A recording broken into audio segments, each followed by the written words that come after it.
Good morning, Bhargav. It's Thursday, the 16th of February. Here's the heads up brief for today. For the Southeast Asia production, we covered 16 issues. In North Asia, we covered 6. And for the Australasia and Pacific Islands, we covered 7. South Asia, we covered 19 issues, plus the major issues in the Europe, Middle East, and Africa regions. Hello there. That's a lot of issues. Which are the major ones? So in Indonesia, it seems that there's some student groups are trying to build up momentum for protests against the criminal code, the extension of village head terms, and other environmental issues. They'll be protesting in South Kalimantan on the 20th of February. This is organized by a major student union. All right. Also in Indonesia, today the decree which replaced the omnibus law on job creation is set to be approved in parliament and it will become a law. Okay. In Myanmar, the central bank said that it will tighten restrictions on importers, exporters, and banks. It said that these players were working together to keep the US dollar exchange rate high.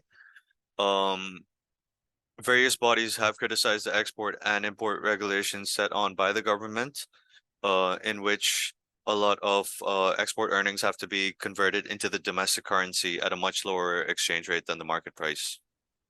All right. Okay. Now in Thailand, the Democrat Party nominated its leader Julian as its prime ministerial candidate for the upcoming elections. So on the coalition side, we have Prayut Chan-o-cha, who's with the United Thai Nation Party. We have Prawit Wongsuwon, who's with the Palang Pracharat Party, and we have Phumjatai's Anutin, and now the Democrats leader. Okay.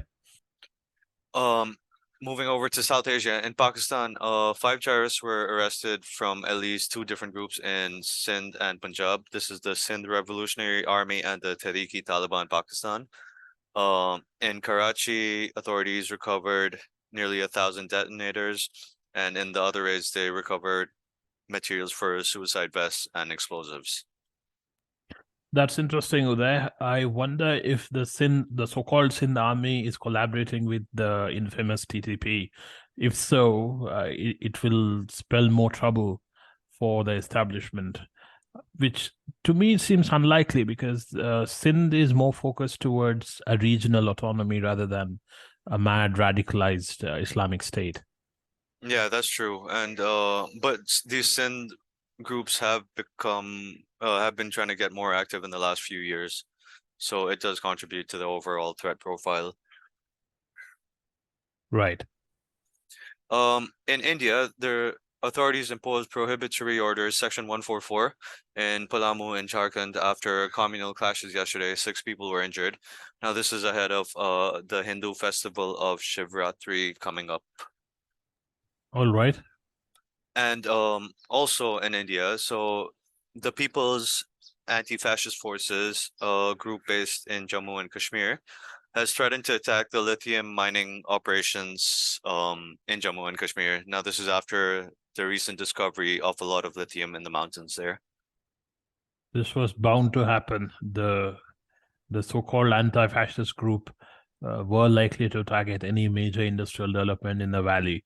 So we'll have to see how this unfolds because there are quite a few controversies surrounding any economic activity or major investments in that region, given the security implications.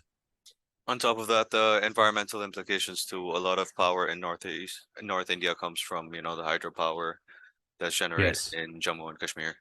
So, oh yes, certainly. Yeah, there's a lot of complexities to this. Anyway, moving on to the Europe, Middle East, and Africa region. The Scottish First Minister Nicola Sturgeon yesterday announced her resignation from the party and the position. She'll be there until a new leader is picked. All right. And in Nigeria, 3 people were killed and several were injured after violence broke out in 8 states across the country. This is against the demonetization policy that has led to a scarcity of new banknotes. Protesters also attacked commercial banks. Okay. Demonetization in South Asia, especially India, was a different kind of an experience given the centralized control in Delhi. Now, in Nigeria, given the lack of centralized control and the weak establishment, it's going to be a challenge. Yeah, especially because there's a shortage of new banknotes, so there's Yes. not enough in circulation at this point. But that's the brief for today, Bhargav. Anything else from you? That was good, Uday. Thank you for the brief. That's it from my end. All right, thanks.